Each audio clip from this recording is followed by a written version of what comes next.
বিষয়ে, এই অভিযোগের বিষয়ে কি বলবেন? ধন্যবাদ আপনাকে। যারা শুনছেন আমার শুভেচ্ছা, অভিনন্দন, আমার সহালোচকের শুভেচ্ছা। দেখেন, এটা বিএনপি ইতিমধ্যে অভিযোগ করেছে, এর আগেও বিএনপির মহাসচিব অভিযোগ করেছিল, কিন্তু ইসি কোনো কর্ণপাত করেন না, ইসি কিছুই বলেন নাই। তাদেরকে যাদের সম্পর্কে অভিযোগ করেছে একটা বিশেষ দল, তারা বাড়ি বাড়ি গিয়ে অনেক আগে থেকেই তারা ভোট চাওয়া তো আছেই, ভোটের সেই কসম কাটিয়ে মাথায় হাত দিয়ে বিভিন্নভাবে কনভিন্স করার চেষ্টা করে। এবং আপনি জানেন বাংলাদেশের নারীরা এখনো ভেতরে যারা বাড়িতে থাকে হাউসওয়াইফ, তারা কিন্তু একটু নরম মনের হয় এবং তাদেরকে বায়াস্ট করার জন্য যার পণ্যায় চেষ্টা করছেন। এবং সর্বশেষ যেটা, বাসায় বাসায় গিয়ে ভোটার আইডি কার্ড সংগ্রহ করার তো কোনো কারণ নাই। এই টাইমটায় ভোটার আইডি কার্ড এবং বিকাশ নাম্বার, এই যে বিকাশ নাম্বারে অর্থ, আমরা জানি একটা দলের কাছে প্রচুর পয়সা আছে এবং তারা খরচও করে। অর্থ খরচ করা আমি খারাপ কিছু বলছি না, কিন্তু রুলস অ্যান্ড রেগুলেশনের মধ্যে থাকতে হবে। নির্বাচনে কোনটা যায় কোনটা যায় না সেটার মধ্যে থাকতে হবে। সেটা না থেকে তারা যে এখন এই কাজগুলো করছে, এটা তো নির্বাচনের জন্য চরমভাবে, যেমন ওনারা কিছু কিছু জিনিস হলে আপনারা জানেন আমাদের নেত্রী দেশনেত্রী বেগম খালেদা জিয়া ইন্তেকাল করেছেন, সে অবিসংবাদিত নেত্রী, সর্বজন স্বীকৃত নেত্রী, সে ওনার জন্য সারা বাংলাদেশ কাঁদছে। সেই মানুষটার জন্য মিলাদ হবে, এটাই স্বাভাবিক। এবং মৃত্যুর 1 বছর 2 বছর পরে প্রতিদিন হয় না। এবং বিএনপি যত বড় দল, সেখানে মিলাদ হবে, দোয়া খায়ের হবে, সেই জায়গা নিয়ে কত রকমের কথা হচ্ছে।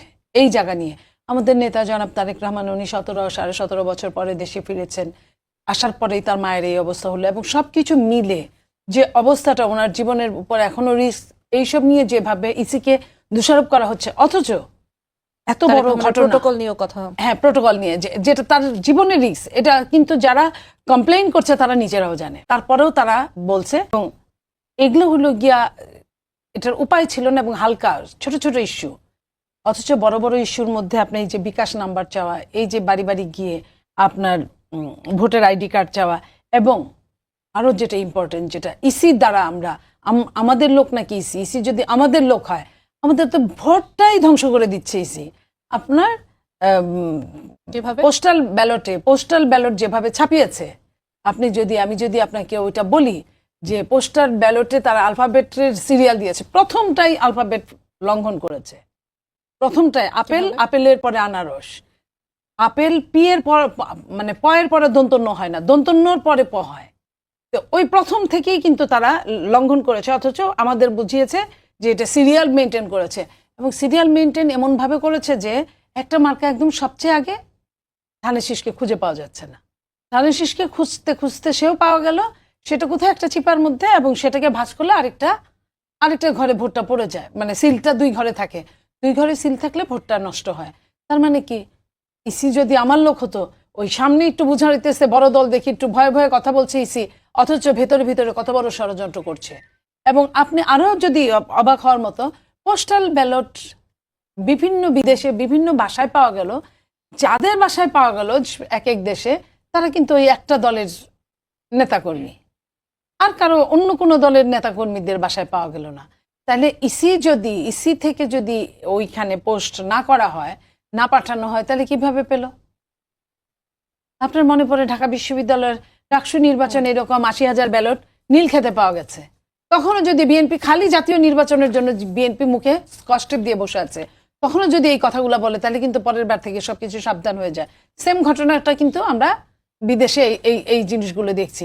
তাহলে আপনি এটার পরে আপনি কি করে বলেন যে ইসি যারা বলছে যে ইসি বিএনপির হয়ে কাজ করছে, ইসি বিএনপির হয়ে কাজ করলে বিএনপির মরণঘাতী জায়গায় বিএনপিকে নিয়ে যায়, যেখানে 15 লক্ষ ভোটের ব্যাপার, 15 লক্ষ ভোটের যদি এই অবস্থা হয় যে একটার মধ্যে সিল মারলে আরেকটাই চলে যাবে, তাহলে তো বিএনপির সব ভোটগুলাই নষ্ট, যারা বিএনপিকে ভোট দিবে। আবার ধরেন আপনার রক্ষক যখন ভক্ষক হয়ে যায়, এমন ভক্ষকের কাছে রক্ষক বানানো হয়েছে যে সে নিজে প্রার্থী, সে নিজে আলাদা দল করে, তার বাড়িতে ভোটের সমারোহ। তো এইভাবে তো একটা দেশের ইলেকশন এটা চলতে পারে না। সেই ইলেকশনটাকে কিভাবে আমি লেভেল প্লেইং ফিল্ড বলবো? আপনার কাছে আবার আসবো Monira Sharmin. Level playing field নিয়ে অনেক পক্ষই আসলে অভিযোগ আনছে, জামাত, এনসিপি, আপনাদের যে জোটটি আছে তারাও বলছে লেভেল প্লেইং ফিল্ড নিশ্চিত হচ্ছে না। এবং এই যে অভিযোগটির কথা বললাম, বাসায় বাসায় গিয়ে আইডি কার্ড, বিকাশ নম্বর সংগ্রহ করা, এই অভিযোগের নিয়ে আপনি কিছু বলতে চাইবেন কিনা, কারণ আপনারা সেই 10 দলীয় জোটের অন্তর্ভুক্ত। ধন্যবাদ, আপনাকে শুভেচ্ছা এবং আমার সহালোচক মনি আপাকে শুভেচ্ছা, এবং যারা টিভির পর্দায় দেখছেন তাদের অসংখ্য শুভেচ্ছা। হুম, দেখেন, অবশ্যই এই যে জামায়াতের বাসায় বাসায় গিয়ে আইডি কার্ড এবং মোবাইল নাম্বার সংগ্রহ করা, এই বিষয়টি আমরাও শুনছি।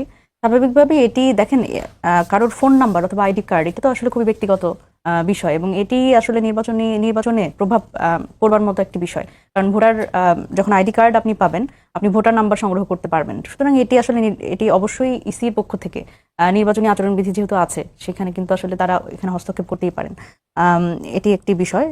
এই বিষয়ে আসলে সাপোর্ট দেবার মতো আমি কিছু দেখি না, কারণ এটি ব্যক্তিগত জায়গা হিসেবে এই প্রচারণার দায় আপনারা নেবেন না, না? Of course not. এটা এনসিপি যদি করতো তো সেটার দায় হয়তো আমি নিতে পারতাম, কিন্তু জামাতের এই ধরনের বিষয় যদি তারা করে থাকে তাহলে অবশ্যই সেটি আসলে ঠিক না।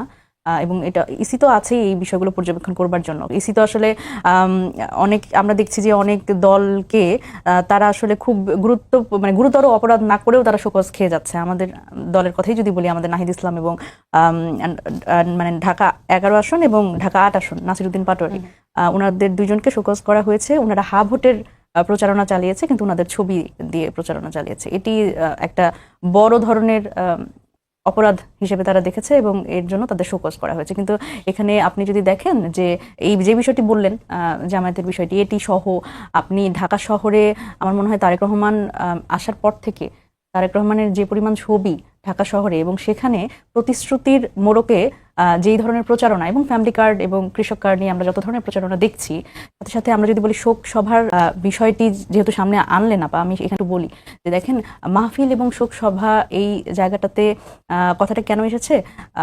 বেগম খালেদা জিয়া উনি কিন্তু উনি কিন্তু কোনো একক দলের নেই এখন আসলে। উনি, আমরা যখন বলি, যখন 5 আগস্ট পরবর্তী সময় আমাদের কিন্তু আমরা প্রথমে বলেছি যে বেগম খালেদা জিয়াকে মুক্ত করতে হবে। সুতরাং সেই জায়গা থেকে উনি আমাদের সকলের শ্রদ্ধাভাজন এবং বাংলাদেশের রাজনীতির একজন অভিভাবক হিসেবেই উনি ছিলেন, এবং উনি এখনো আমাদের খুবই শ্রদ্ধাভাজন। কিন্তু বিষয়টি হচ্ছে যে যখন আসলে এই শোক সভা এবং মাহফিলের মানে নামে যদি আসলে কৃষক কার্ড এবং ফ্যামিলি কার্ড দেখানো হয় বা এর ব্যাপারে প্রচারণা করা হয়, তখন আসলে অসুবিধাটা হয়ে যায়। কিন্তু মজার ঘটনা হচ্ছে যে ইলেকশন কমিশনের আবার এগুলো চোখে পড়ে না, কারণ তারা তো আবার সব বিষয়ে দেখতে পান সব জায়গায়। এটা আসলে তারা কোনটা দেখতে পান এবং কোনটা দেখতে, এটি নিশ্চয়ই তাদের এক ধরনের এজেন্ডা আছে তাদের ভেতরে। আরেকটা ব্যাপার দেখেন, আমার একটু সার্বিক বিষয়ে আসছি, আপা যেহেতু বলছিলেন, এই পোস্টাল ব্যালটের বিষয়টিতে বারবার করে সামনে এনে এক ধরনের বিভ্রান্ত তৈরি করা হয়। আমরা জানি যে আরবি হরফ, সেটা বাম থেকে ডান দিকে লেখার একটা রেওয়াজ আছে। এখন মানে আমি যদি বলি বাংলা বর্ণমালা বাম থেকে ডান দিকে লেখা যায়, এখন উপর নিচে আসলে লেখা যায় না, এরকম কোনো ফতোয়া বা এরকম কোনো বিধি আমি আসলে কোথাও পড়ি নাই। হয়তো থাকতে পারে, হয়তো আমার চোখে পড়ে নাই। এবং একটা মজার ব্যাপার, যখন ওনারা বলেন যে পোস্টাল ব্যালটের এমন জায়গায় আসলে ধানের শীষের মার্কাটা এটা খুঁজে পাওয়া যাবে না, তখন আমার মনে হয় যে আচ্ছা, বিএনপি বাংলাদেশে ভোট নষ্ট হওয়ার সম্ভাবনা, দেখেন নষ্ট হওয়ার কথা আমি আসছি। কিন্তু দেখেন, একটা পুরো মানে এই পেজে যদি ধানের শীষ খুঁজে পাওয়া না যায়, তাহলে আমি তো ভাবি যে এখানে আনারস আপেল মার্কা যাদের, মানে সেই মার্কাগুলো সামনে থাকলে কি এত গুরুত্ব পাবে? এবং বিএনপি তো বাংলাদেশের এই মুহূর্তে সবচেয়ে বড় রাজনৈতিক দল। ধানের শীষ ভোট দেওয়ার জন্য লোকে খুঁজে খুঁজে ধানের শীষের ভোট দেবে। এবং আরেকটা মজার ব্যাপার দেখেন, খুব ভুল একটা তথ্য দেওয়া হয় যে পোস্টাল ব্যালটে আসলে সিলের ব্যাপারটা, ভাঁজ করলে ভোটটা নষ্ট হবে। পোস্টাল ব্যালট দেয় টিক, হ্যাঁ, টিক এবং ক্রস, এখানে তো আসলে সিলের কোনো বিষয় নাই। তো এই ধরনের বিভ্রান্তিমূলক কথাবার্তা আমার মনে হয় যে একটু মানে মিডিয়াতে একটু কম বলা ভালো। এবং দেখেন, ইসির কথা যেহেতু আসলো, একবারই বলে ফেলি, সেটা হচ্ছে ইসি আসলে এত বেশি নিরপেক্ষ যে বিশেষ দলগুলো, আমি এটা জামায়াতের কথা বলবো এবং বিএনপির কথা বলবো, তাদের যে ঋণ খেলাপি, আমি আজকে খুবই একটা বিষয়ে মানে এত কি বলবো, এত নেগেটিভিটির মধ্যে একটা পজিটিভ বিষয় হচ্ছে যে এই ভোট কি বলে, এই ঋণ খেলাপি তো আসলে ভালো ভাষায়, মানে এটা একটু সুশীল ভাষায় বলি, এগুলোকে আসলে জনগণের টাকা চুরি করে যারা, এগুলো এই চোরগুলোকে আসলে একজনকে অন্তত আজকে এই সংসদে যাওয়ার পথ রুদ্ধ করা হয়েছে, মঞ্জুরুল হাসান মুন্সি।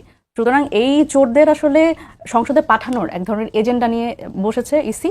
এবং বিদেশি নাগরিক, এখানে দ্বৈত নাগরিক কথাটা বললে আসলে খুব শ্রদ্ধা দিয়ে বলা হয়, আমি বলি বিদেশি নাগরিকদের এক ধরনের সংসদে পাঠানোর একটা তারা এজেন্ডা নিয়েও ইসি বসেছে। সুতরাং এই জায়গা থেকে আমার মনে হয় যে পলিসিটা ঠিক করা উচিত, এবং ইসি আসলে নিরপেক্ষ ভূমিকা যে পালন করতে পারে, এটিও কিন্তু আসলে তা প্রমাণ করবার একটা বড় জায়গা।